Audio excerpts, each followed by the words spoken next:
there you go, it's the flu. So a sin is a symptom of disease. It's a symptom, just like the flu is a symptom of a disease, a bacterial infection. Okay? A sin is not a normal condition for a human being. Why do we say that? What is our normal condition? Yes, Sai. Because the nature of the soul is to be always serving. You should always serve Krishna to always be happy and peaceful. And the nature of the soul is to be, the natural nature of the soul is to be transcendental, right? To material modes of nature and to sins and things like that, right? So whenever you see someone sinning, like if you're sitting in the lunchroom, you see someone eating a hot dog. You ever see anybody eat a hot dog? Yes, a lot. Yeah. Well, that's a symptom of a material disease. It's the symptom. Just like if someone is sneezing all the time and coughing, it's a symptom of a bacterial disease, a sickness, right? So you see someone eating meat, it's actually a disease state. It's not the normal state. So what's the opposite of a sin? The opposite. Yes. Huh? Well, no, the opposite of sin is pious activity, acting according to Dharma, right? Committing acts of devotion to Krishna without any selfish desire. Not violating, well, what are the 4 regulative principles? Yes. No meat eating, no gambling, no intoxication, and no consideration. So that would mean that that's the opposite of sin, not doing those things, right? So anyone who's doing those things, breaking the 4 regulative principles, is sinning, and it's a disease. It's not normal. However, they try to tell you that it is normal. They'll say, "Oh, meat is so good, you're missing the good taste." Yeah. They tell me that I feel bad for you that you don't eat meat. Yeah, because it's so good. Right. Well, that's good. Only like 2. Do they eat onions and garlic? Yeah. Okay. Well, that's not good either. That's okay, at least they're not. At least they're not eating meat, right? Yeah. Okay, so now we see what actually is sin. It's something that is against the principles, against the 4 principles of regulated life. And the opposite of sin is not engaging in those type of activities. So instead of engaging those 4 types of sinful activities, what do devotees do? Instead of eating meat, what do they eat? Yes? Yes. And instead of, let's say, gambling and speculation, what do? Huh? No, they read the Bhagavad Gita, right? And then instead of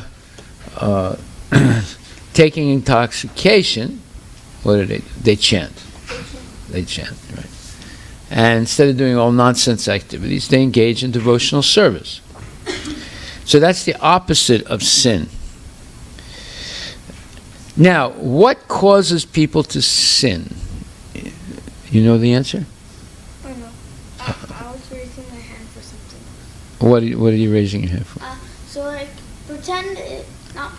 like if somebody gets homework to read a Harry Potter book and like their mom says no and they need to read it for their test, how about like, Has anyone ever gotten has any teacher ever told anyone here that you have to read Harry Potter? Well, not Harry Potter, but Any book 20 minutes. No, I read specific books. What? What? We have to read some specific books. Okay, like what? sometimes like There's a book called Warriors Don't Cry. Warriors Don't Cry. Okay. That's not Harry Potter, right? my Okay. teachers tell us that we have to read for 20 minutes any book. Okay. So does that answer your question? The teacher's not going to tell you to read Harry Potter. Yeah, actually. But what if the teacher asks you to read Warriors Don't Cry? Okay? Is it like a sin to read like stuff but it's not like And they give you summer reading things like, I don't know, around the world in 8 days. Something like that. Okay. So it's not exactly a sin to read those type of books. But there's a general principle. Let's write this general principle down. You ready? Anything that takes your mind away from Krishna is Maya. Can you repeat that? everything. Anything. Anything what takes your That mind. takes your mind from Krishna. Maya. Anything that Takes your mind away from Krishna is Maya. your Mind away from Krishna.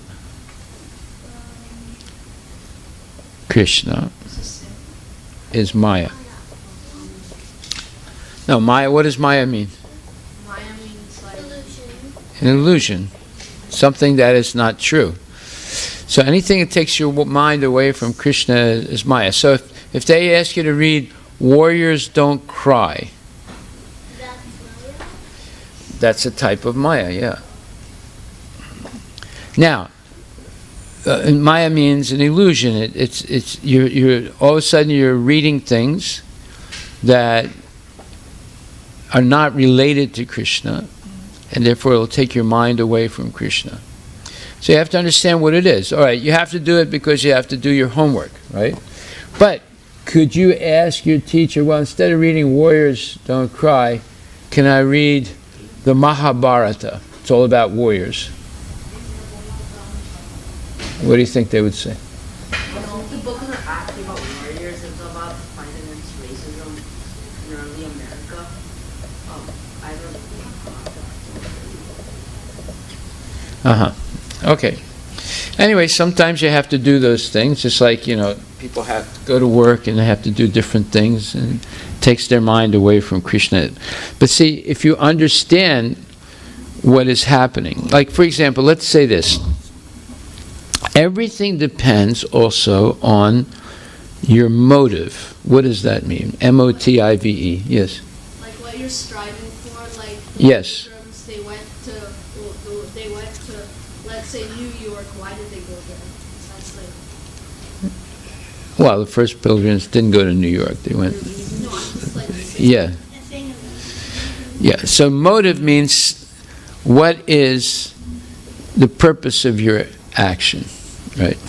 Now, if your ultimate motive is you're trying to get an education in, let's say, a public school in order to get good grades and learn something so that you can get into college, is that true or not true? That's true. Okay. And you want to go to college to get more material education in order to get a good job. Is that true or not true? True, right? And you want to get a good job because you probably want to get married and have enough money to support your family. Is that true or not true? Okay. Now, all those reasons are materialistic reasons. They're not spiritual reasons.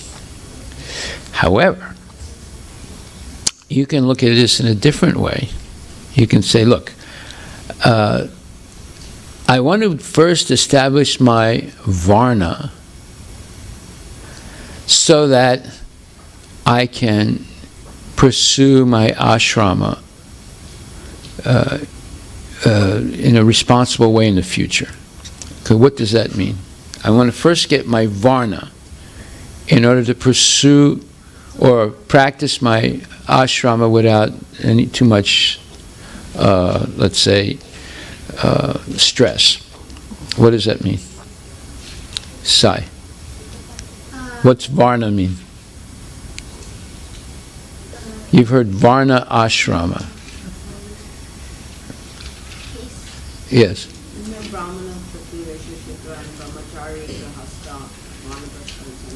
Yeah, that's Varna Ashrama, right? The first four are the Varnas, right? So what are they? What are they then? Okay, Varnas are the natural qualities of work that a person performs. So some people are naturally inclined to being Brahminical. They like studying to understand, like Bhagavad Gita, and being able to explain it and helping other people understand it, right? And living a simple life. They're not interested in making a lot of money. They're interested in acquiring knowledge and sharing about Krishna and sharing that knowledge with others. That's a Brahmana. And then some people are like Kshatriyas. They want to protect the devotees, they want to protect temples, they want to protect the Krishna consciousness, so they learn different arts. Like Arjuna learned how to shoot arrows, and he was very strong, he knew how to fight, right? But he didn't fight to hurt people, he fought to protect people, right? And then there are Vaishyas, they like to protect cows, they like to produce food, by managing land properly, and they like to do business and banking and exchanging money so that people can eat and have good milk and they have a peaceful life, And then there's Sudras, they like to work hard and help the Vaishyas, the Kshatriyas, and the Brahmanas. Okay? So these are natural varnas, occupations that people can engage in to maintain themselves, but at the same time, they follow the principles of religion. Yeah. So, to your earlier question, Yeah. I think the answer is that once you understand which Varna. you're in, then you can follow the ashram. Well, yeah, first comes the Varna and then comes the ashrama. Now, traditionally in India, most of the time, the Varna of your family was what you would follow. But that's not an absolute rule, right? So let's say you're born into a Vaishya family, so the father would train you up to be a Vaishya, right? But it's not an absolute rule, right? So even though you're born in a Vaishya family, you could become a Brahmana. Okay, Krishna, don't concentrate on the hole in the marble, right? And don't try to make the hole bigger with your pencil. Just concentrate on what I'm saying, okay? And take notes if you want to. So, all these things, varnas, they're not like determined by birth. They're determined by what you're attracted to do in life. So anyway, you're going to school, let's say you're going to public school, but what's the purpose of it? Well, the assumption is that, you're probably going to get married, and if you're going to get married, you have to earn money honestly. But there's another principle you have to look at, and that's why spiritual education is important at the same time that you're getting this other education. You also have to become Krishna conscious. Now, many of the kids that you sit down next to or in the same class, are they interested in becoming Krishna conscious? No? Not at all. Okay. So here we see a major problem. No, but there are some kids, they want to be a good Christian, they want to be a good Muslim, they want to be a good Hindu. So they're all also getting some spiritual education, but you would be able to tell by the way they act, right? So if you sit down and they have a big piece of meat, or they have a ham sandwich and they're eating that, you know that they're not getting much spiritual instruction. But anyway, if you don't get that spiritual instruction, then you'll think that the whole purpose of life is simply to make money and to have sense gratification. And you waste your whole life doing that. And the moment of death, you die in ignorance, and you start all over again doing the same thing in the next life, but not necessarily as a human being. You might have to do it as a dog or a cat or something. So you see, it's absolutely important to have spiritual knowledge along with this other knowledge. And the only purpose of that other knowledge is to earn an honest living. That's the only purpose. It's not going to liberate you from the cycle of birth and death. You understand that?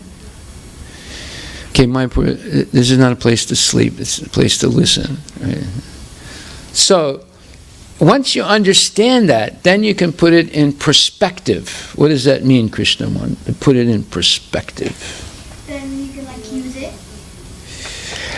No, then you understand what it is in the bigger picture of your life. What is the bigger picture of your life? Like when you're gonna walk and like actually No. What's the bigger picture, Shai? to eventually achieve Krishna prema and rid us of love to the Yes, that's the bigger picture. But see, the assumption is this, that you all probably get married. And because you're going to get married, you're going to have to work honestly and earn money. If you decided, I'm not going to get married, like the 4 Kumaras, Brahma asked them, get married and have children. What did they say? Yeah. They said no. So what happened to them? Did they become homeless and bums? Huh? Well, they refused to grow up physically, right? But they did grow, though, spiritually. So are they dumb? No, they're the greatest sages in the universe. And what do they do all day? Do they sit around and make coffee and drink it? They meditate. No, they're always talking about Krishna, and they're discussing very profound questions based on the Vedic literature. You can find some of their discussions. They're the most elevated discussions of spiritual knowledge.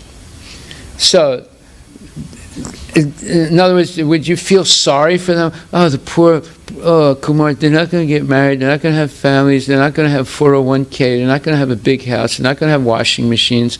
And, they're missing what life is all about. Are they missing what life is all about? No. Not at all. They know more than anybody else what life is all about, right? And they made a decision right away, early in life, that, they don't want to get married. They're perfectly satisfied serving Krishna. So, but most everyone will get married. And if you're going to get married, you have to have an honest job. You can't be dishonest. Why not be dishonest? Let's say, why not be a drug addict, selling drugs? You can make a lot of money selling drugs. Why not do that? because Why not? you get the sin that the people What? You're basically feeding the people poison. Yeah, but is it a sin? Yeah. Why? Why is it a sin? because you're giving them the thing. You're violating one of the regulative principles. Which one?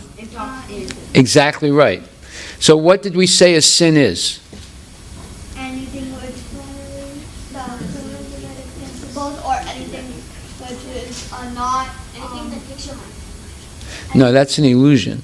anything which is not like pious. Okay, let's go back. Look in your notes. What did we say a sin is? What is this? What is it a symptom of? A material disease. Exactly right. A sin is a symptom of a material disease. Right? Just like she's coughing right now and sneezing. So that's a symptom of? Right. She might have a cold or flu or something. Maybe not, maybe. But so whenever, if you see, like I said, when you see someone eating a hot dog next to you in the lunchroom, what is that a symptom of? A material disease. Something wrong with them. It's not the nature of the soul to do that. Now, the question is, why are they doing that? If that's not the nature of the soul. They want sense enjoyment. Well, the cause of sin is associating with the three modes of material nature. What are those three modes? Goodness, passion, and ignorance. Yes?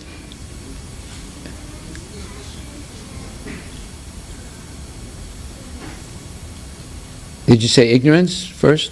Yeah, okay. Very good. Yeah, so when you associate with the modes of material nature, now let's understand what that means. Let's say it's lunchtime in your school, right? And some kid has got his a cell phone, right? And he's got a and is playing some music, some rap music. And he's going like that. Like that. Right? So, first of all, did that music fix his mind on Krishna? No. It took it away from Krishna, right? He's and he's going like this, right? So, therefore, what is that? It's Maya, right? Now we know what difference is, right? Between a sin and Maya. So, he is associating with the modes of passion and ignorance. Do you understand that? What does that mean? Passion and ignorance. Yes, probably. Passion is like when you're thinking of things like, oh, I need to make money, I need to get this newest car. I need some sense gratification. You're working for something, like you're working like for money. You're working hard, right? Just for money. And you're working so hard, you don't have any time for Krishna because what you're doing is more important than Krishna. Right? Krishna is a waste of time. You can't make any money. And without money, you can't have sense gratification. So there's no sense gratification in Krishna consciousness. I mean, gross sense gratification. Yeah. How about if like you need money to pay off The mortgage of the temple. if you need to pay like your friend like all your money? Why? You owe money? But like but how about if like you don't have any money and Hold it closer to your mouth. and you need to like can you like ask Krishna to like, oh, can I please have like more money to give my friend the money? Well, is that a prayer? What is a prayer? Where you What is a prayer? where you chant Krishna's name and Yes, Sai. where you plead something, you ask something out of your heart. Out of your well-being. Well, is that therefore what he said? Is that a prayer? Please, Krishna, give me more money. It's not aimed towards you. Well, what if you say, "Oh, please, Krishna, let my enemies fall dead"? Is that a prayer? Yeah. It may be helpful in your spiritual progress. Okay, so wait a minute. Well, let's get this straight. None of these things are prayers. A prayer. Okay, when you chant the Brahma Samhita, is that a prayer? Are you asking for anything in that prayer? Please, Krishna, let my enemies go blind. Is that one of the mantras?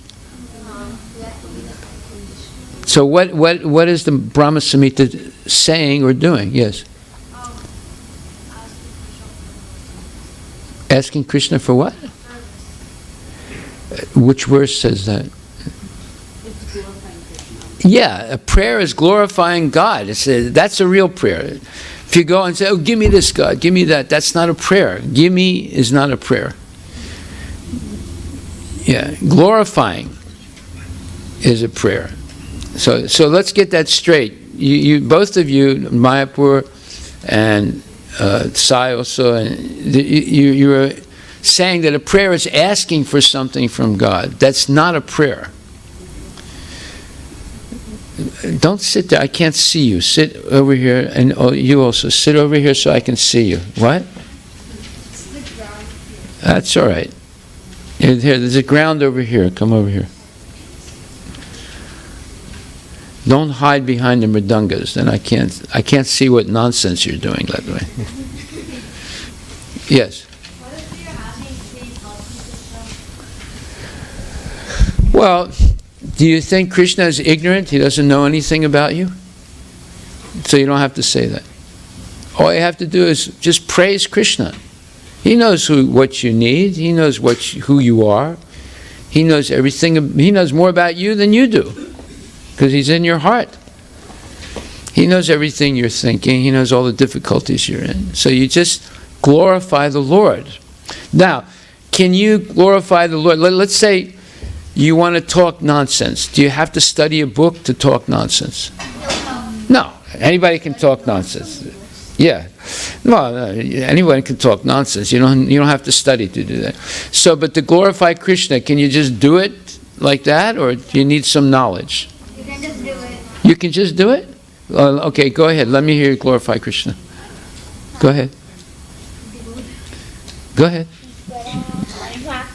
No, wait a minute. He's going to glorify. You don't need that. You don't need books. Go ahead, glorify Krishna. Huh? No, you need to have knowledge to glorify Krishna. You just can't say, "Oh, I can do it." Right? Well, go ahead and do it. Can you just say like a verse? No, but Brahma Samhita is glorifying Krishna. It's all about Krishna. Okay, fine. Yes. Yeah, but he said you don't need to know anything. You can just say anything. Okay, so let's come back to sin. Sin is a symptom of a disease. And the opposite of sin is engaging in devotional service, following the rules and regulations of spiritual life. So, in the material nature, there are two things. One is called prakriti, and the other is called purusha. Let's write down these two words. Did you get that, Mayapur? Yeah. What are those two words? Prakriti, P-R-A-K,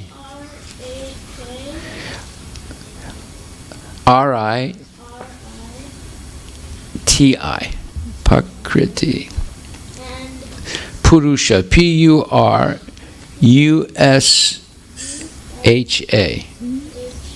Purusha. Okay. So prakriti means the material nature. Prakriti literally means anything that's controlled by the Lord. Now, does Krishna control everything? Huh?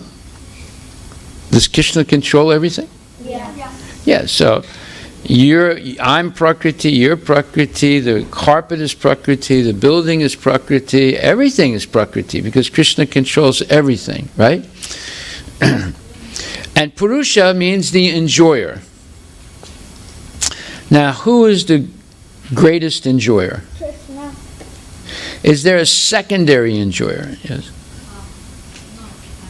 No? No secondary? Yeah.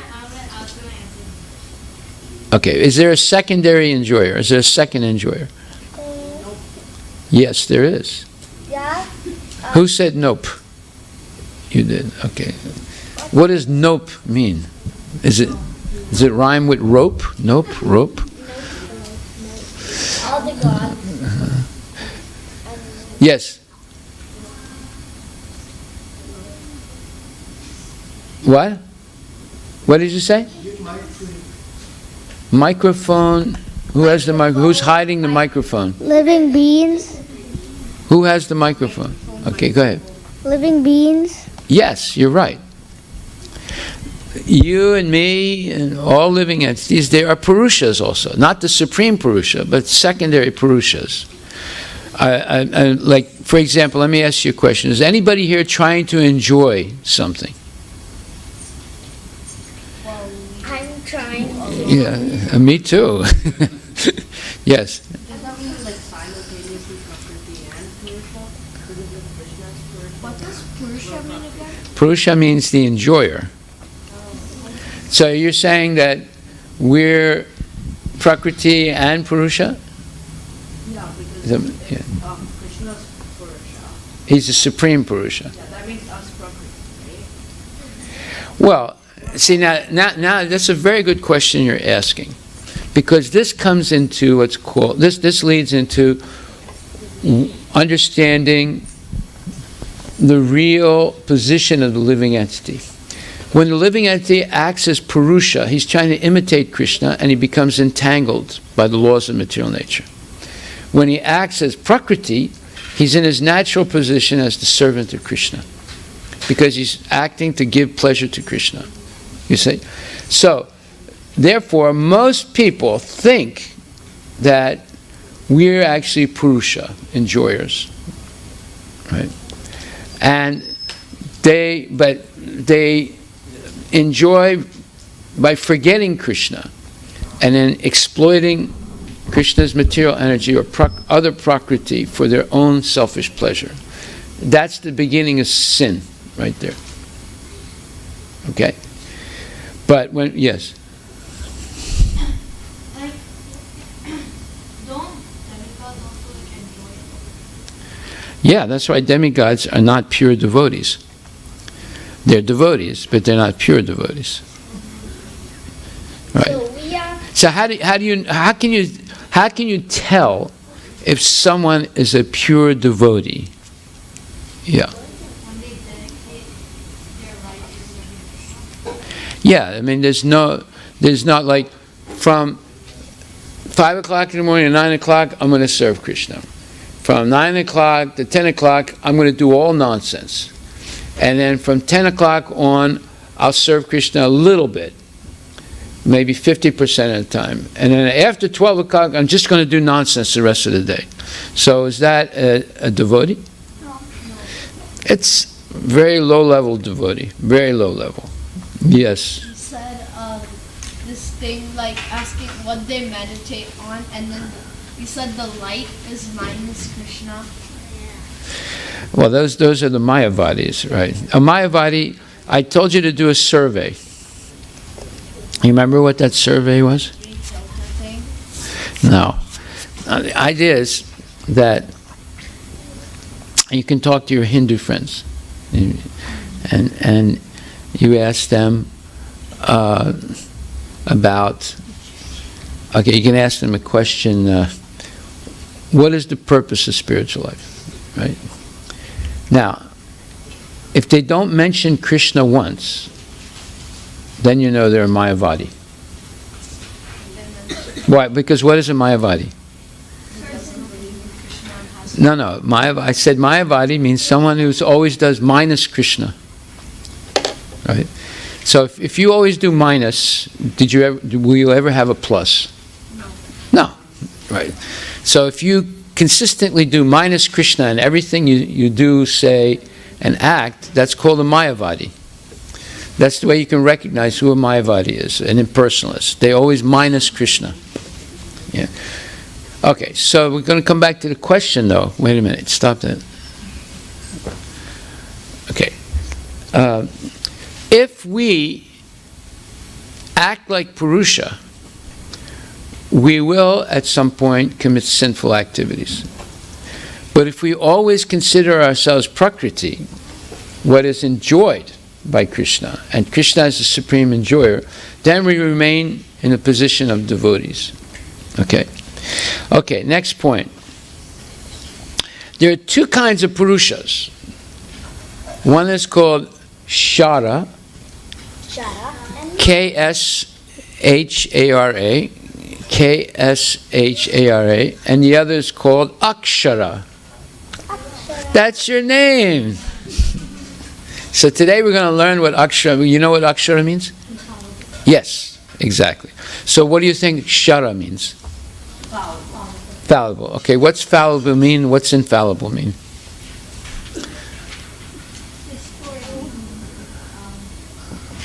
Yes? Infallible means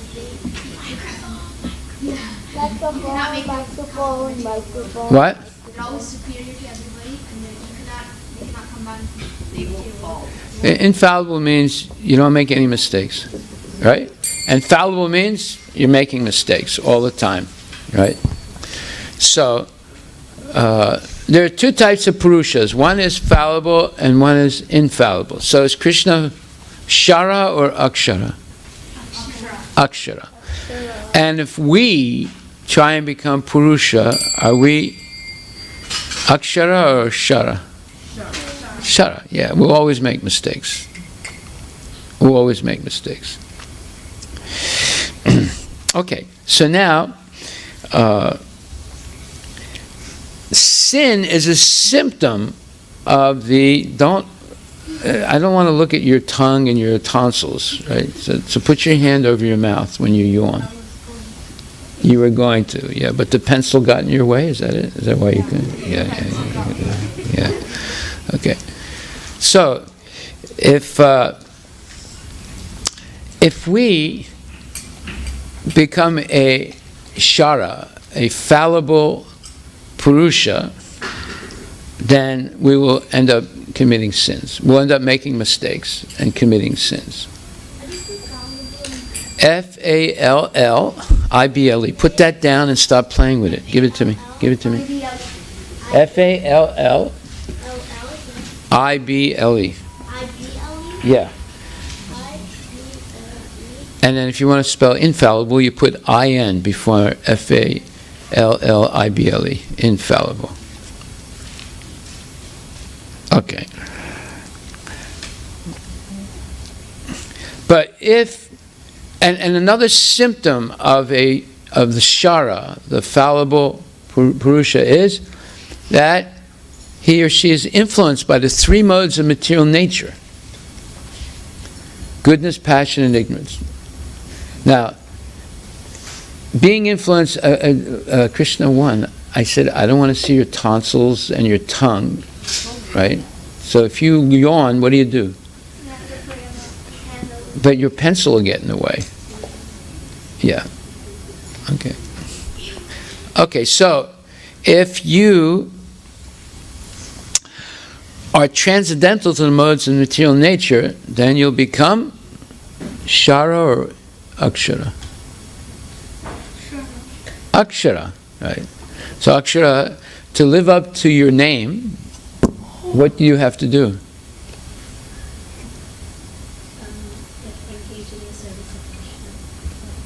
All the time, yes. So that you rise above the influence of the modes of material nature. Goodness, passion, and ignorance. When you're transcendental, you're situated in Visuddha Sattva. That means transcendental goodness. All right? Not influenced by any selfish motives. Only, you just want to be Prakriti, Krishna's Prakriti. You know, always giving pleasure to Krishna. Okay. So now, that is the original position of the soul. The soul, the natural position of the soul is to be transcendental to the modes of material nature and to be full of happiness, anandamaya abhyasat. That's the nature of the soul.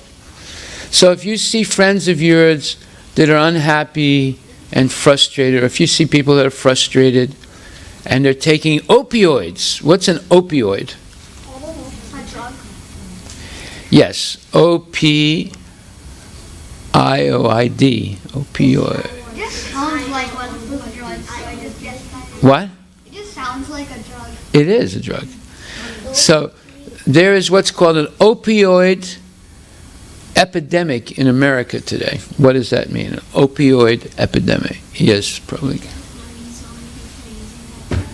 So many people are using drugs, not just one drug, but many different drugs. Why? Because they're stressed, they're nervous, they can't sleep, they're worried. Why would a person worry and not be able to sleep and be stressed? Yes? Huh? No.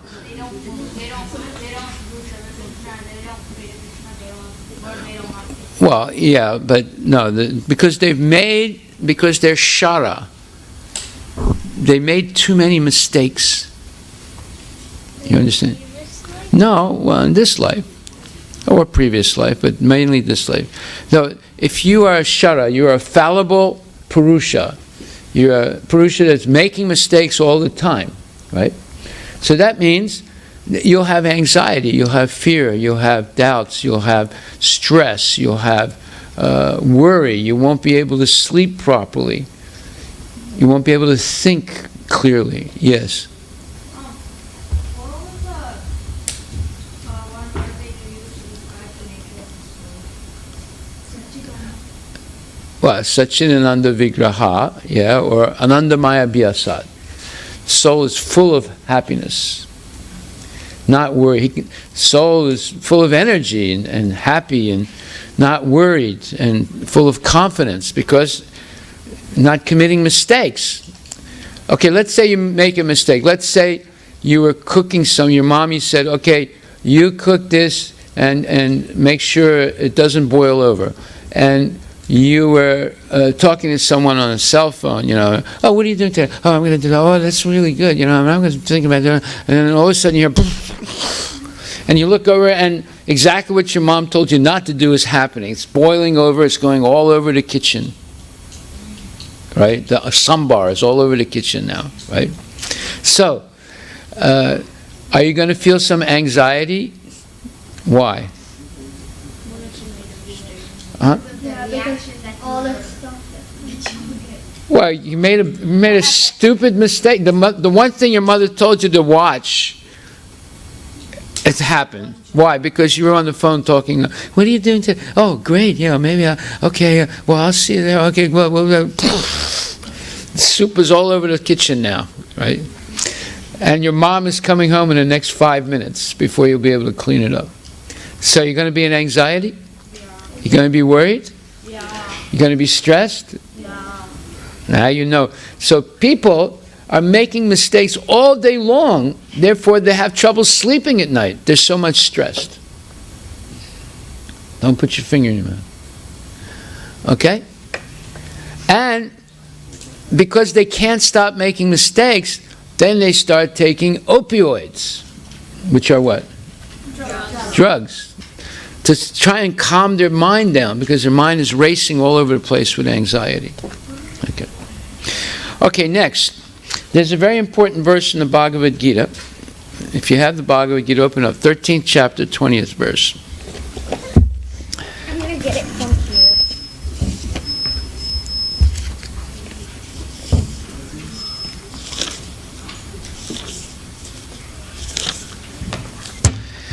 Pakritim purusham chaiva vidyanadi ubav api vikrams cha gunams chaiva vidi prakriti sambhavam. Very important verse. Yes. 13th chapter, 20th verse. 13th chapter.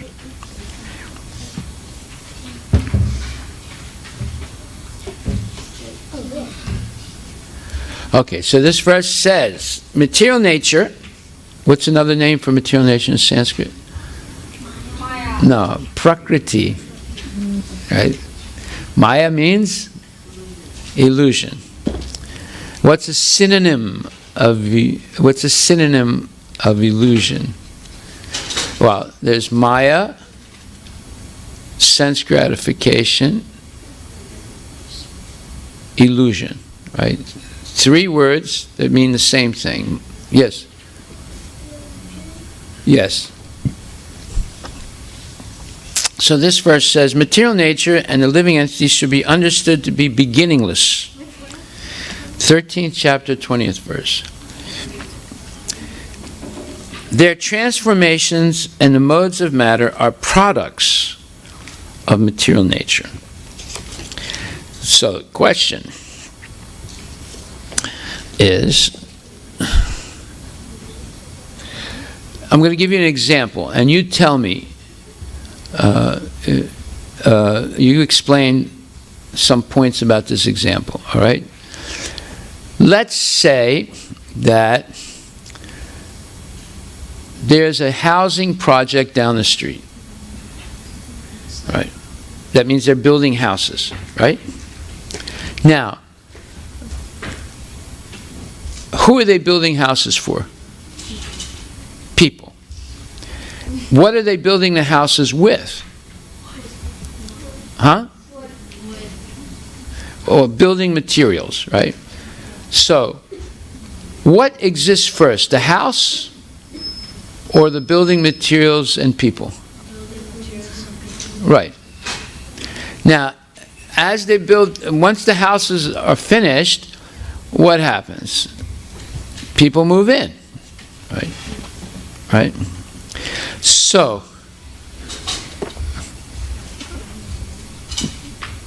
now let's look at the material creation as building a house. Did the people and matter exist before the material creation? Huh? Yes? No? Huh? Just because they did exist in the spiritual world, but we perform some kind of sin to matter. Well, that's the people. How about matter? Is that in the spiritual world? Yeah. No. So, there are 5 subjects of Bhagavad Gita. What are they? Huh? No. Those are 5 Mahabhutas, great material elements. What are the 5 subjects of the Bhagavad Gita? That's 1. Time. The individual soul. Jiva, 2. Okay, let's say Bhagavan, or Ishvara, the Supreme Controller, 3. Maya. Prakriti, the material natures, 4. No. Karma is 5, right? So, out of those 5, which are eternal and which is not eternal? Time is eternal, yes. Huh? Is eternal. Okay, that's 2 out of 5. Krishna is eternal, yeah. Ishvara, yeah. Karma is eternal? Well, there's good karma. What? Is it eternal or not eternal? Answer the question. Yeah. Huh? It is. Okay, wrong. Okay, but you didn't say time. Is time eternal or not eternal? We already said that. That was the first thing we said. Okay, so 4 things are eternal and 1 thing is not. What is that one thing that's not eternal? Karma. So, now let me ask you a question. There's time. There's the living entity. There's Krishna or Ishvara. And there's the material nature. Or Prakriti. So you have Prakriti, Kala, Jiva, Ishvara. Those 4 things are eternal. And then you have Karma. Karma is not eternal. Okay, so we were talking about Prakriti and Jiva, right? They were existing, do they exist before the material creation? Well, if they're eternal, yes. Okay, why do we say material creation if it's eternal? Because creation it begins in time. So how can matter be eternal if the material creation begins in time? Because matter goes through 2 stages. What are those 2 stages? Matter, decomposition. What? What do you say? Decomposition. I think your brain is decomposed as we watch you. Yeah, it goes to avyakta and vyakta. Do you know what they are? Manifest and unmanifest. So when nature is unmanifest, does it still exist? When Prakriti is unmanifest, does it still exist? Yes. Okay, so Einstein came up with a formula called E equals mc squared. Anyone know what that means? Wait, what? Energy and matter are interchangeable. They can change? Yeah, like you're matter right now. Your body is matter. I can change into air? No. Yeah, the air. That one day your body is going to disappear. Yeah. Right? Do the elements in your body stop existing when you disappear? No. Right?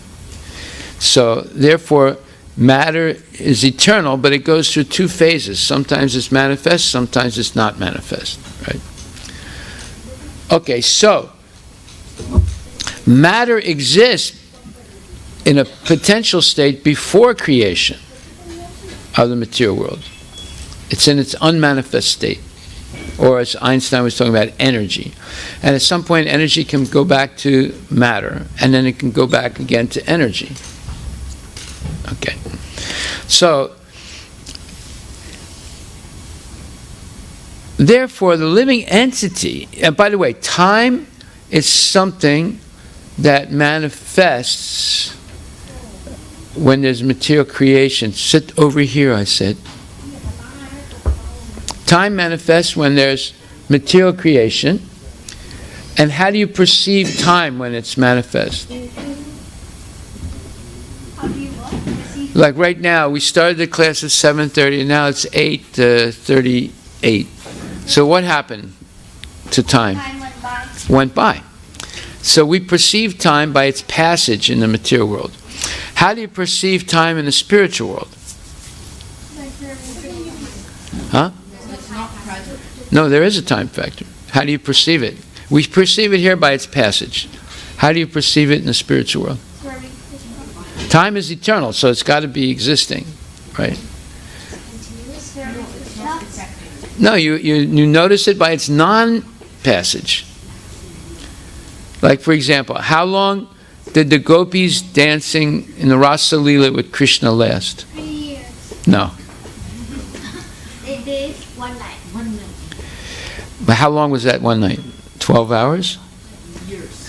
Is that 12 of our hours or 12 of someone else's hours? No, it was the night of Brahma.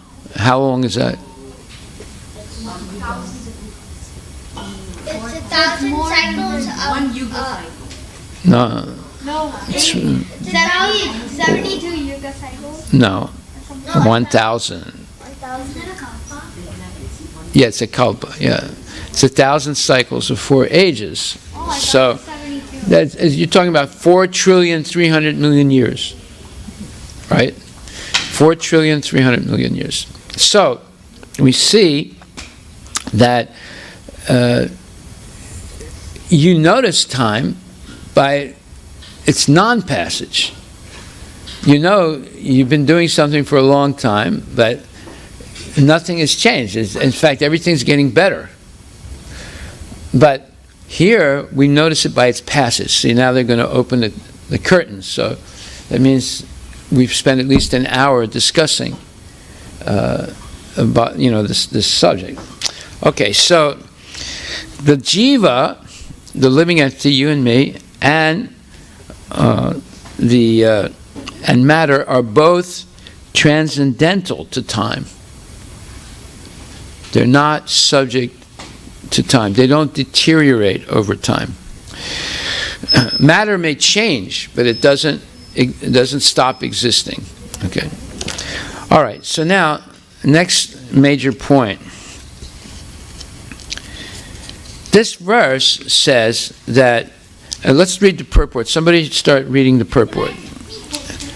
Okay. So Akshay, you start reading. Take it easy. Take it easy. You don't even have the page open. 13th chapter, 20th verse. No, you don't. I got the verse. By the knowledge given in this chapter, one can understand the body, the field of activities, and the knowers of the body, both the individual soul and the super soul. The body is the field of activity and is composed of material nature. The individual soul that is embodied and enjoying the activities of the body is the Purusha, or the living entity. He's one knower and the other is the supersoul. Of course, it is to be understood that both the supersoul and the individual entity are different manifestations of the Supreme Personality of Godhead. The living entity is in the category of his energy, and the supersoul is in the category of his personal expansion. Both material nature and the living entity are eternal. That is to say that they existed before the creation. The material manifestation is from the energy of the Supreme Lord, and so also are the living entities, but the living entities are of the superior energy. Okay, why does he say that? Okay, there's two types of prakriti. There's para prakriti and apara prakriti. What does that mean? Para prakriti means, okay, the two Krishnas. Para prakriti means the superior spiritual energy, and apara prakriti means the inferior spiritual energy. Are both prakritis eternal? Yes. Yes. Why does it say one is superior and the other is inferior? Because one is better. No. They're both eternal. But why does it say one is superior and one is inferior? One is in the material world and one is No, that's not the explanation. Well, yes, Mayapur. No. No, they're both eternal, so they're not created. One controls the other, one can control it. No. Yeah. because we are made of this super energy, superior energy. What are the parts and parcels? And plus, like, But why does it say that one is superior and one is inferior? If they're both eternal. Krishna too. You have any idea? No?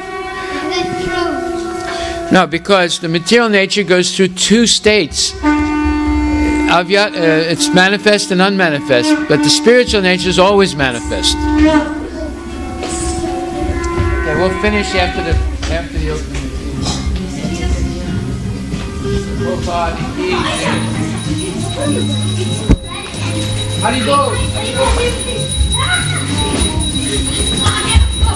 I wanted to do that.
Yashomati नंदन व्रजवर नागर गोकुल रंजन काना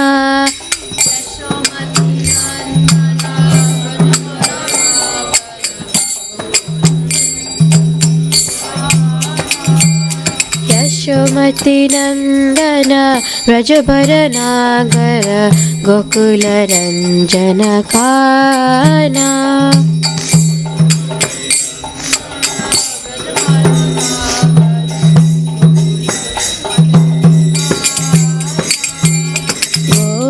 परन घन मदन मनोहर कालिय दमन विधान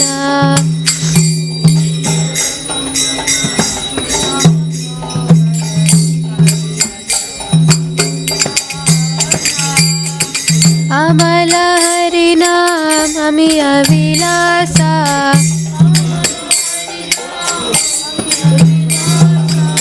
अमल हरि नाम अमिय विलासा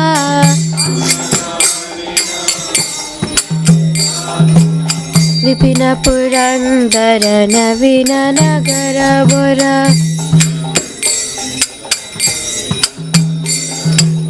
विपिन पुरंदर नवीन नगर bore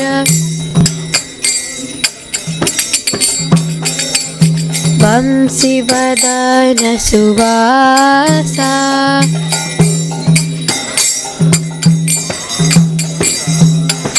ब्रजजन पालन सुरकुल नाशन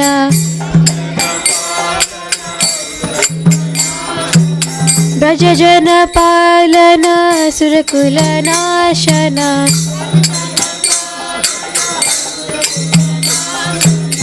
नंद गोधन रखवाला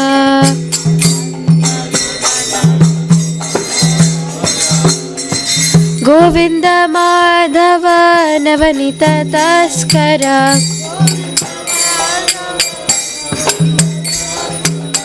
गोविंद माधव नवनीत तस्कर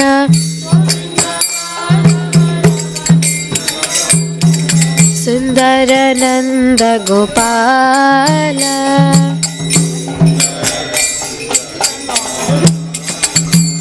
सुंदर नंद गोपाल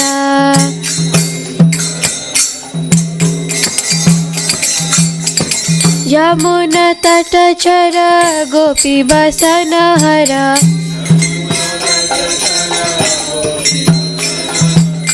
यमुन तट चर गोपी बसन हरा रास रसिक कृप मोया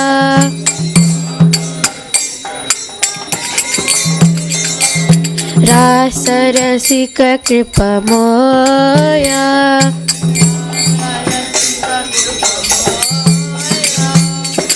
श्री राधा वल्लभ वृंदावन नट भरा श्री राधा वल्लभ वृंदावन नट भरा भक्ति विनोदाशाया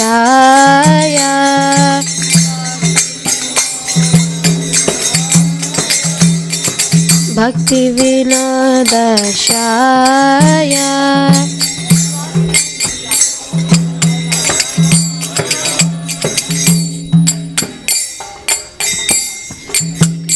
हरे Krishna Krishna Krishna Hare Hare Hare Ram Ram Ram Hare Hare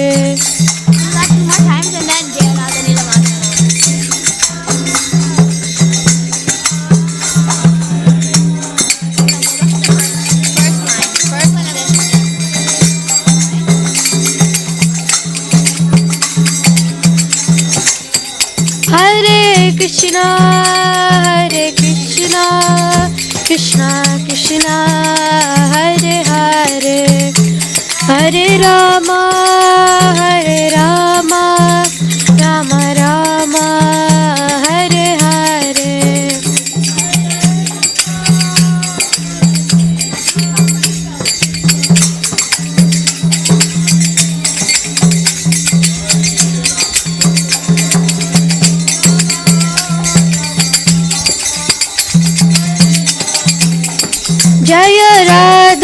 Nila Madhav, Radha Nila Madhav Radhe.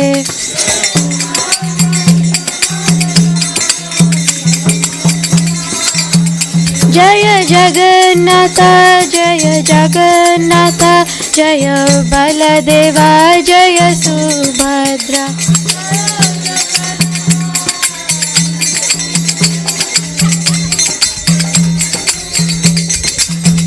Jaya Gauranitai, Jaya Gauranitai, Jaya Gauranitai, Jaya Gauranitai.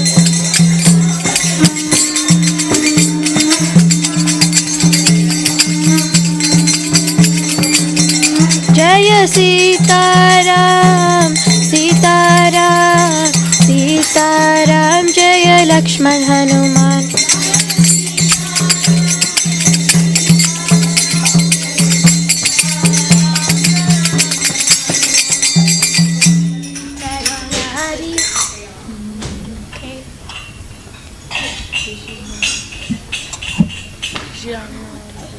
No, they have to say that.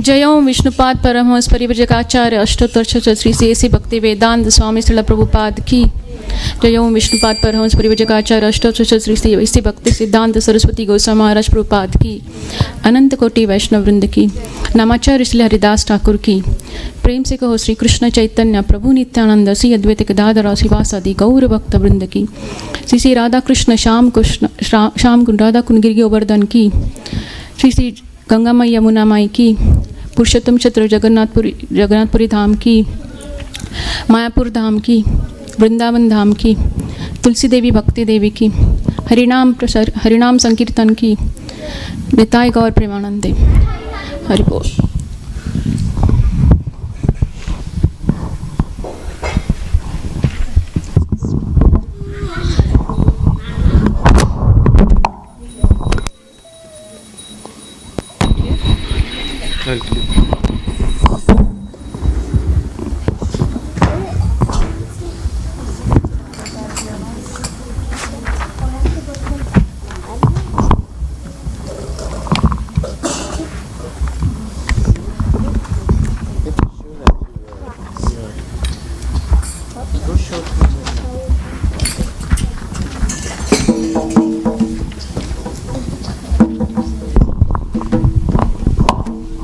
Hare Krishna. Okay, so we're reading the purport, right, to this verse 1320. Akshay, did you finish it or no? I don't think so. No. Yeah, go ahead. Start from the second paragraph. Both material nature and the living entity are eternal. That is to say that they existed before the creation. The material manifestation is from the energy of the Supreme Lord, and so also are the living entities. But the living entities are of the superior energy.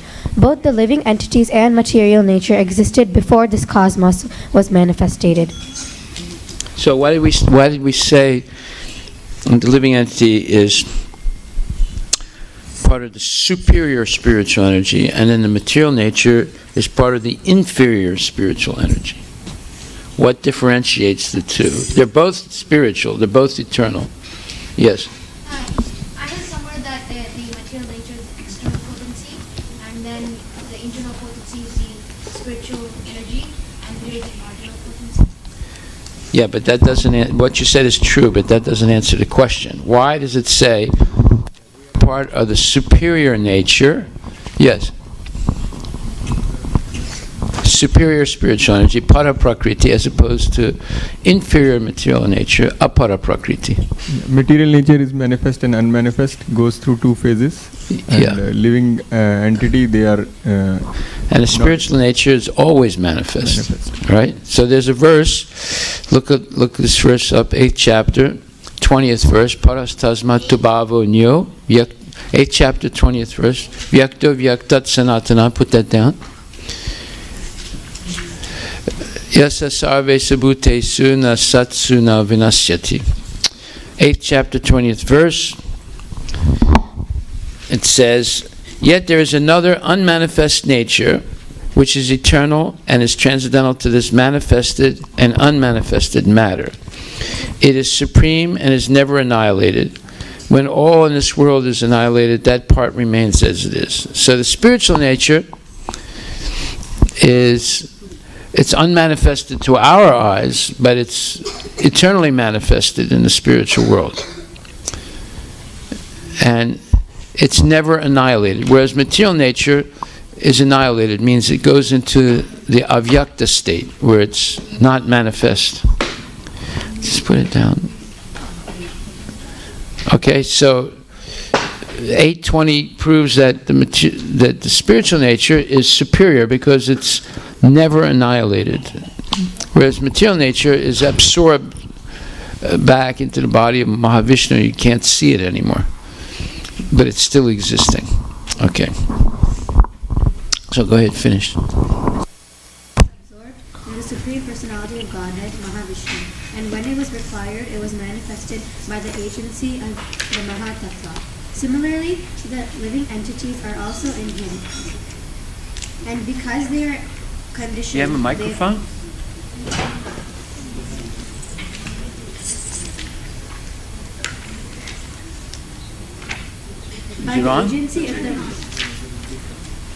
By the agency of the Mahatattva, similarly the living entities are also in him, and because they are conditioned, they are averse to serving the Supreme Lord. Thus they are not allowed to enter into the spiritual sky. Conditioned by what? Conditioned by what? Material nature. Within material. The modes of material nature: goodness, passion, and ignorance, right? So as soon as you're conditioned by the modes of material nature, you're not in your natural state. You start making many mistakes because of the different influences of passion and ignorance. We will make many mistakes and commit sinful activities, and we become more and more entangled in the process of birth, death, old age, and disease. Go ahead. Thus they are not allowed to enter into the spiritual sky. But with the coming forth of material nature, these living entities are again given a chance to act in the material world and prepare themselves to enter into the spiritual world.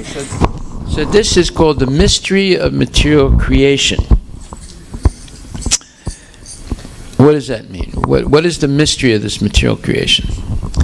Like, for example, if you ask someone, let's say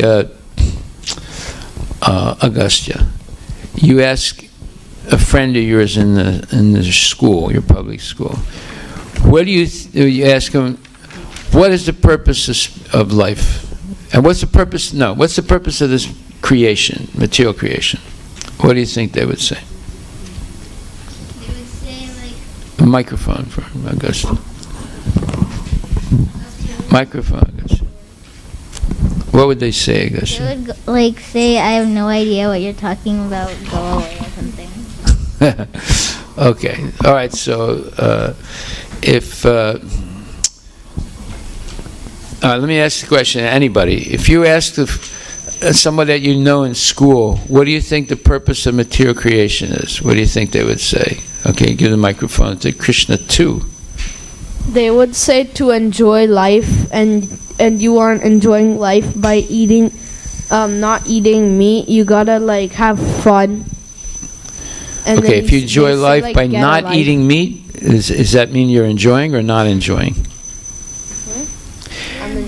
If you don't eat meat, does that mean you're enjoying or not enjoying? No, but a materialist would say you're not enjoying because you don't know what you're missing. You're not enjoying the food. Okay. Yeah. Eat the cow and kill it and eat the straw. Yummy, yummy. Yeah, it's yummy, yummy, right? So, is that the purpose of material creation? No. So what is the real purpose of material creation? Look at what Akshara just read, the last line that she just read. What does it say? Read it again, Akshara, the last line. But with the coming forth of material nature, these living entities are again given a chance to act in the material world and prepare themselves to enter into the spiritual world. Next line. That is the mystery of this material creation. So what is the mystery of the material creation? What he just read. What did she just read? Huh? What? I know, but what did the Bhagavad Gita say just now? Said that people who like are they like do sins and like. No. Okay. Yes. Go ahead. Go ahead. Yeah.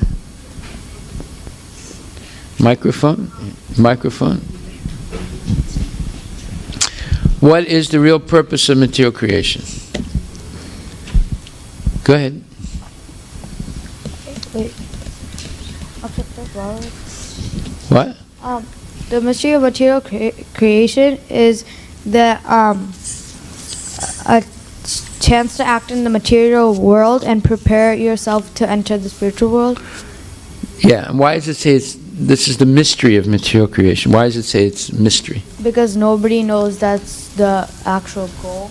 Yeah, most people don't understand that that's the real purpose of material creation. They think the real purpose is to enjoy the material creation, exploit it, make a lot of money, buy a lot of stuff, use a lot of stuff, just for sense gratification. That's why it's considered a mystery. Okay? Like, for example, let's say you were living 200 years ago, but all of a sudden an iPhone 10 fell out of the sky and landed right next to you, and you picked it up and looked at it. Would you understand what it is? No. It would be mysterious, right? It would be some mysterious thing. You'd have no way of understanding what it is or how it works or what it's supposed to do. Right? Would it work, by the way? No. No, there are no, cell towers. There's no way of connecting. Maybe the battery is dead, But it looks really interesting, doesn't it? You know it's something interesting, but you can't figure it out.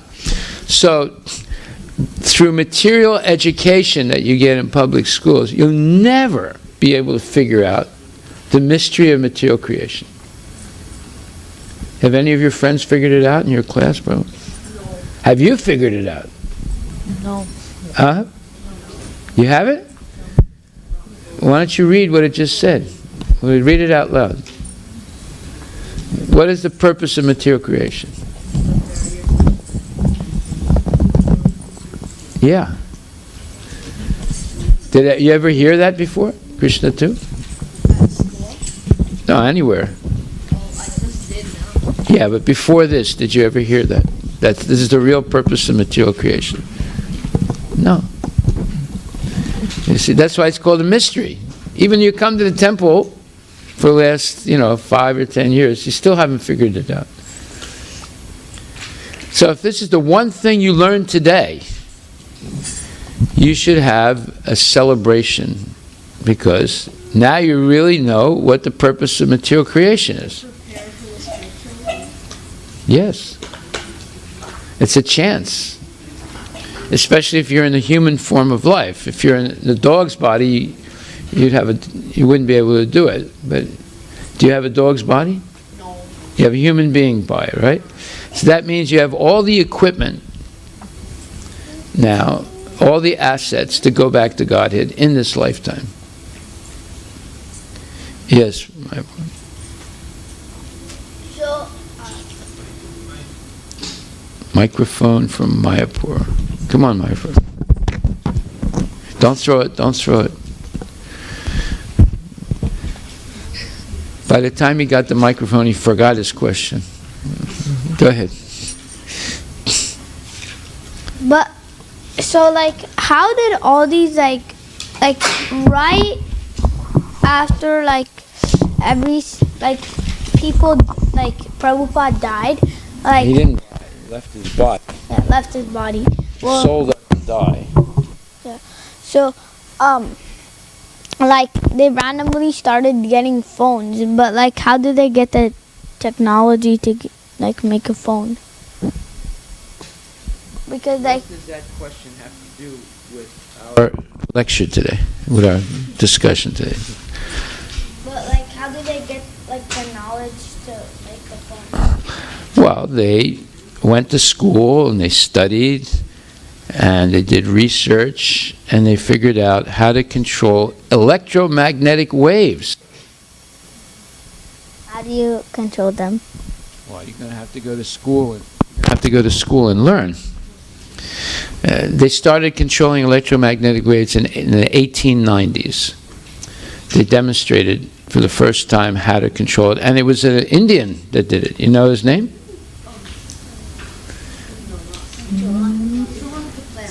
Huh? Yes. Oh, you made my sister read that book. Yeah. He's Bengali. Yeah, you're getting warmer now. You're getting close. Starts with a J. Jagdish Chandra Bose. Yeah, Jagdish Chandra Bose, most famous Indian scientist, right up there with Einstein and Max Planck and so forth. And he discovered the telephone before Marconi.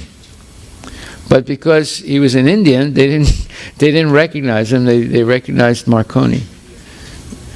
And he discovered how to control electromagnetic waves, which is the beginning of the cell phone and television and all those things.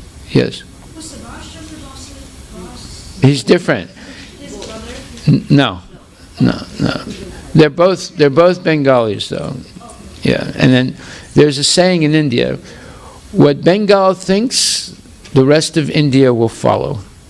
What does that mean? Bengalis are super, not all of them, but a lot of them are super smart. Very, very smart people. At least they used to be. But it's because they've been eating so much fish in the last 80, 90 years, they're not getting so smart anymore. Do you get smart by eating fish? No.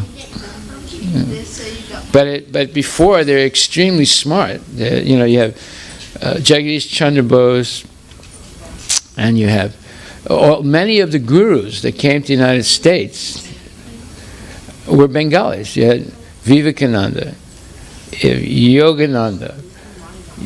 They're all Mayavadis, but that doesn't mean they're dumb. They're extremely smart, right? And they influenced a lot of people.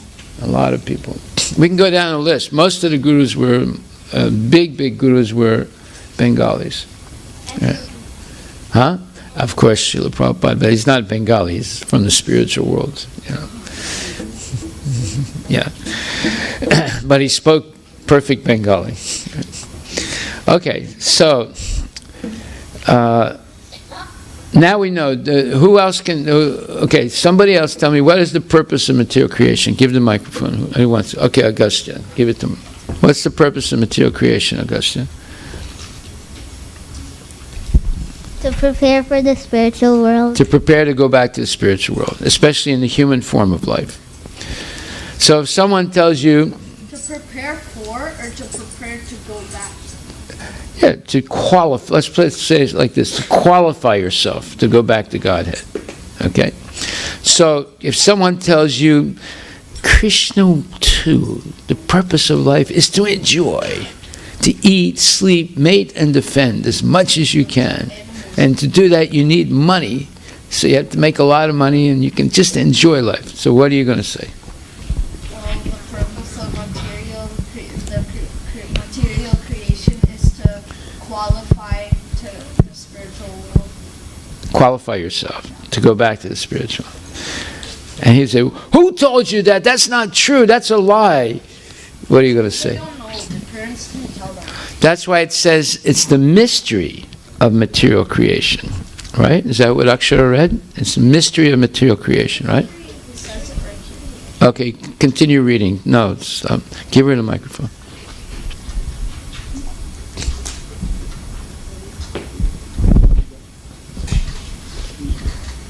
Actually, the living entity is originally the spiritual part and parcel of the Supreme Lord, but due to his rebellious nature, he is conditioned within material nature. It really does not matter how these living entities or superior entities of the Supreme Lord have come in contact with material nature. The Supreme Personality of Godhead knows, however, how and why this actually took place. In the scriptures, the Lord says that those attracted by this material nature are undergoing a hard struggle for existence. But we should know it with certainty from the... Certainty, not certainty, but certainty. Certainty from the descriptions of these few verses that are all transformations and influences of material nature. No, wait a minute. Read that again. Start from the beginning. But we should know. But we should know it with certainty from the... Certainty. Certainty undergoing a hard struggle. No, from the descriptions. From the descriptions of these few verses that are all transformations. No, there's no R, all. That all transformations and influences of material nature by the three modes are also productions of material nature. All transformations and variety in respect to living entities are due to the body. As far as spirit is concerned, living entities are all the same. So you understand here what he's saying, that material nature and the living entities are all eternal, beginningless. But the transformations and modes of matter are products of material nature. In other words, these transformations, like you begin like a little fish, right? And then the fish connects with an egg, and then it begins to grow into a fetus. And then the fetus is pushed out as a little baby, and then the baby starts growing up and becomes an adult, and then middle age, and then old age, and then the body deteriorates, and then you die. Those are all transformations. There are 6 transformations. Who knows the 6 transformations that all living entities go through in life? Mayapur, you know one? That's a transformation. That's the last one. What would be the first one? What would be the first one? Birth. Okay, you know 2 of them. So we have another 4. Wait a minute, Agastya. That's 1. Actually, birth, then growth, then what? Maintenance, yes. Then of byproducts like children, right? And then deterioration and death. So those are the 6 transformations. So it's saying here, the transformations and the modes of matter are products of material nature. So material nature is forcing us to go from that fetus right up to old age and death. We're being forced by nature. And also, what's another thing that's forcing us are the modes of material nature, goodness, passion, and ignorance, to act in different ways. And obviously to engage in sinful activity, which keeps us more entangled. Okay?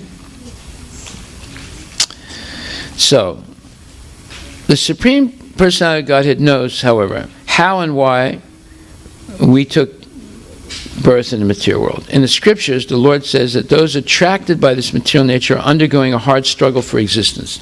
Now, let's take that sentence and analyze it. Who's going to read that sentence? Who's going to read that sentence that I just read? Kushi. Can you read that sentence I just read?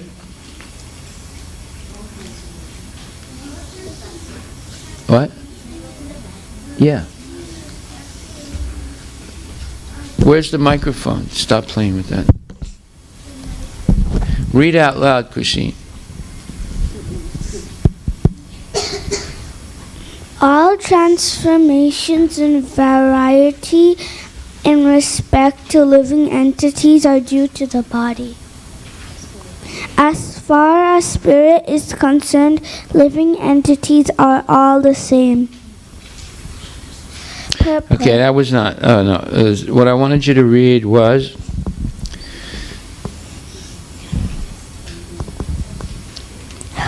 In the scriptures, the Lord says. Read that. In the scriptures, the Lord says. Same word, Prabhuji? It's just above what you just read. Okay. In the scriptures, the Lord says that those attracted by this material nature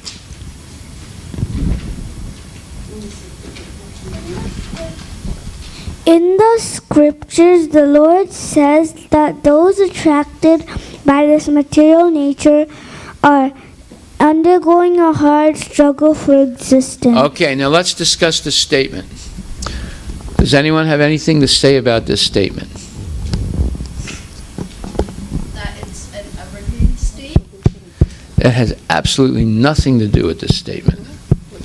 Oh, I thought you said state. No. It has nothing to do with the question. So you are out in the desert somewhere. Yes. In the material world, everybody is constantly striving for happiness. Always trying to make themselves happy, but they always achieve false happiness. They don't achieve the true. Okay, that's a partial explanation of this sentence.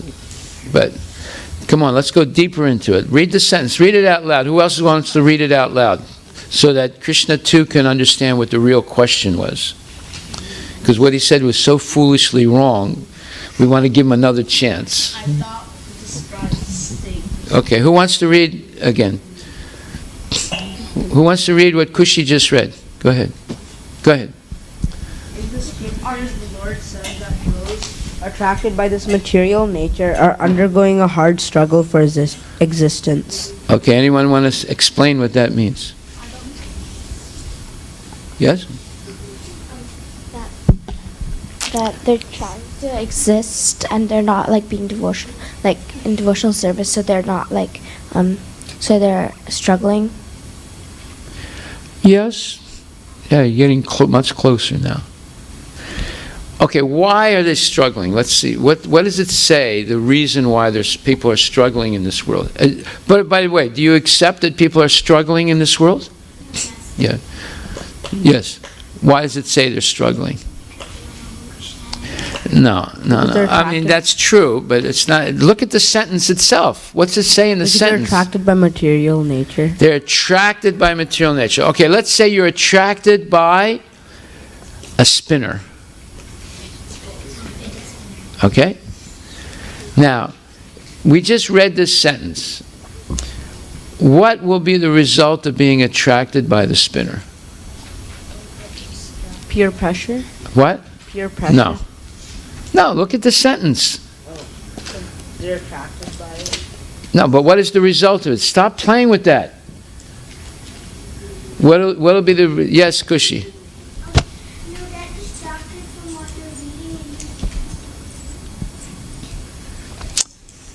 Well, you'll get distracted, yes. No, but the result will be... You'll undergo a hard struggle for You'll existence. undergo the hard struggle for existence, because instead of doing your homework, you're playing with your spinner. The next day you go to class, and the teacher says, "Did you do your homework?" "Oh, I forgot, I'm sorry." I said, well, how come you forgot? Then you'll have to probably tell a lie because you don't want to look foolish. You say, "Oh, well, I overslept." Well, you see the point. Are you going to say, "Well, I was playing with the spinner all night long"? What? I wouldn't say that. What would you say? What would be your lie? Let's hear. Okay. I'll say that they had a I don't have time. I went to my aunt's house, and it's family thingies. Okay, but it's still a lie, right? Yeah. Okay, so as soon as you start lying, first of all, you had to struggle to find a plausible lie, right? And then, do you think the teacher will accept your lie? I don't really always lie. I just say I don't have time. I'll do it tomorrow. I'll do it tomorrow. but I don't have time. But you spend all your time playing with the spinner. So the next thing you Okay, you see my point. The point is that when we become not distracted, attracted. The word he's using here is attracted, right? It's to help you focus. When you become attracted by this material nature, then you undergo a hard struggle for existence. Now think about this. This is a very profound statement. Now, if you become attracted by Krishna, what will happen? Huh? If you become attracted by Krishna, what should happen? Or what will happen? Will you undergo a hard struggle for existence? Okay, I'm going to read something to you to see what happens. 10th chapter, 10th verse. 10th chapter, 10th verse. 10:10. Not Tintin, but 10:10. 10:10. 10th chapter, 10th verse, the last paragraph of the purport. Who's going to read? Okay, Prabhu is going to read. Go ahead. Microphone. Who has the microphone? Who's hiding the microphone? Did someone eat the microphone? No. Okay. A person may be a bona fide spiritual master. No, wait a minute. You, the last paragraph of the purport. Due to the contamination. Are you on Tintin? 10:10?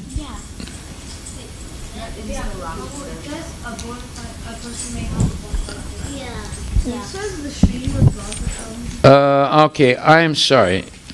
10:11. Last paragraph. Go ahead. Due to the contamination of material association through many millions of births, one's heart is always covered with the dust of materialism. But when one engages in devotional service and constantly chants Hare Krishna, the dust quickly clears and one is elevated to the platform of pure knowledge. The ultimate goal, Vishnu, can be attained only by this chant and by devotional service, and not by mental speculation or argument. The pure devotee does not have to worry about the material necessities of life. He need not be anxious, because when he removes the darkness from his heart, everything is provided automatically by the Supreme Lord, who is pleased by the lovingly devotional service of the devotee. It is the essence of the teachings of the Bhagavad Gita. By studying Bhagavad Gita, one can become a soul completely surrendered to the Supreme Lord and engage himself in pure devotional service. As the Lord takes charge, one becomes completely free from all kinds of materialistic endeavors. So, how does this answer the question? And the question is, if you become attracted to Krishna, will you have a hard struggle for material existence? What does it say will happen if you get attracted to Krishna? Yes?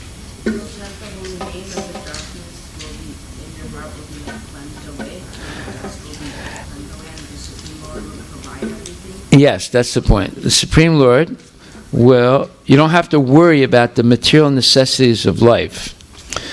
You don't have to be anxious, because when the Lord removes the darkness from the heart of the devotee, everything is provided automatically by the Supreme Lord, who is pleased by the loving devotional service of the devotee. Now, did Krishna do that for Prabhupada? Yeah. Yep. Prabhupada came to America with $7 and no friends. And in 11 years, he built up a huge movement, international movement, with many temples and millions of dollars coming in. Right? And he did it by Krishna's mercy. Krishna provided automatically everything he needed to spread the movement. It didn't happen overnight, but gradually it kept building up, building up.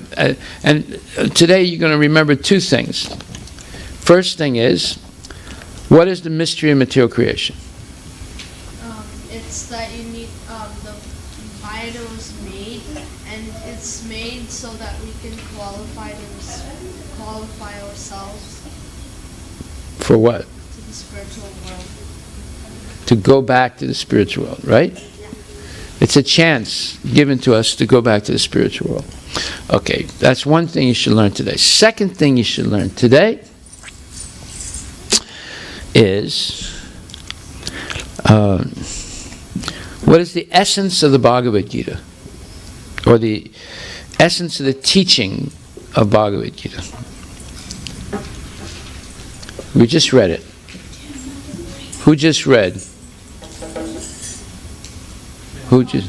Huh? Prabhu. So can you remember reading what the essence of the teachings of Bhagavad Gita is? We're going to learn three things today. First thing was the mystery of material creation. By studying Bhagavad Gita, one can become a soul completely surrendered to the Supreme Lord and engage himself in pure devotional service. No, right before that. Oh.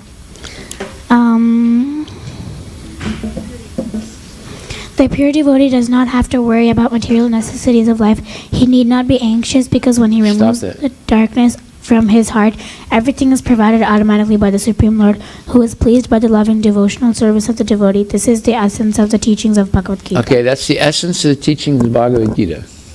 As soon as the darkness of the heart is removed by practicing Krishna consciousness, then the devotee does not have to worry about the material necessities of life. They'll be provided automatically by the Lord. Okay, and third point that you should remember from today is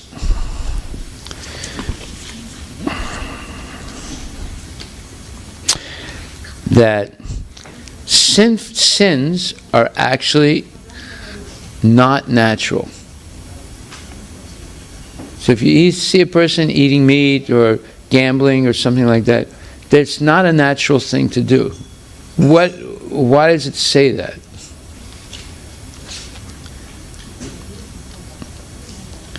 It says that sin is a symptom of a material disease. Just like, let's say, you have cancer, right? So, if you have skin cancer, you'll see some blackish growth on your skin.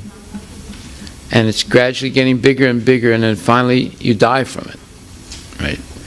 So, if you see someone eating meat, gambling, taking intoxication, it's actually a material disease. And it's due to ignorance. So if someone says to you, "Hey, Sai, let's smoke marijuana, it's so good," what would you say? I say that you're undergoing a symptom of a material disease, and by smoking marijuana, I won't gain anything. I will only, Yeah, you will. You'll gain being stupid. You'll gain a lot of stupidity. Yeah. There's this jackpot thing, and then all this thing, and then kids, like little kids too, they all play there, but then they don't know it's actually gambling. So you have these tickets and you have coins. With those tickets, you can buy prizes at like the gift store or something, and then you have to win like jackpots and all to get the Chuck E. Cheese money and then spend it. So they're disguising gambling for little kids. Yeah. So when they grow up, they'll do it. You've become an expert in Chuck E. Cheese. Yeah. So it's all tricks. It's called conditioning young kids to become gamblers later on in life. It's a type of conditioning, and they do it by getting you attracted to it. What happens when you become attracted to material nature? What happens when you become attracted? This is the fourth thing to learn today, and it's only four things. The last thing. Yes, Augustia? It becomes an addiction. Yeah, but you become, yes. You go through a hard struggle for existence. Yes. To be able to lose money by gambling, you have to work hard to make the money. Right. And by the way, does that make sense? You're working hard to make money so you can lose it in the casino. No. But in Chuck E. Cheese, they're teaching you that you can gain things by gambling and then buy things with what you gained. I didn't notice this for a long time, and I used to get a lot of jackpots because it's really easy. They make it easy, so it motivates you to do more when you go on. Do you understand it now? Yeah. So will you do it again? No. You sure? Yeah, I don't go to a lot of places anymore. Okay. Well, that's good. That's called wisdom. You learn from your mistake. Okay, so 4 things that we learned today. Let's just go over it one more time and then we'll stop. What are the 4 things?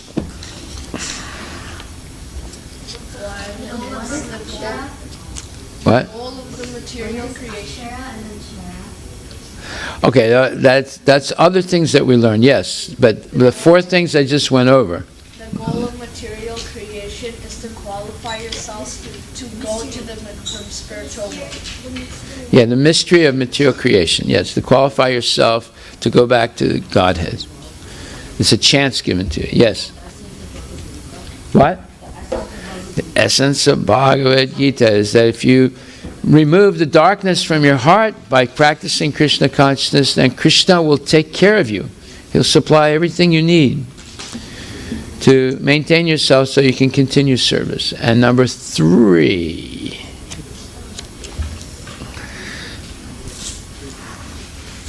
Yes? Sin is a material disease. It's a symptom of a disease. Just like a big black spot on your skin is most probably a symptom of skin cancer. So, and number 4.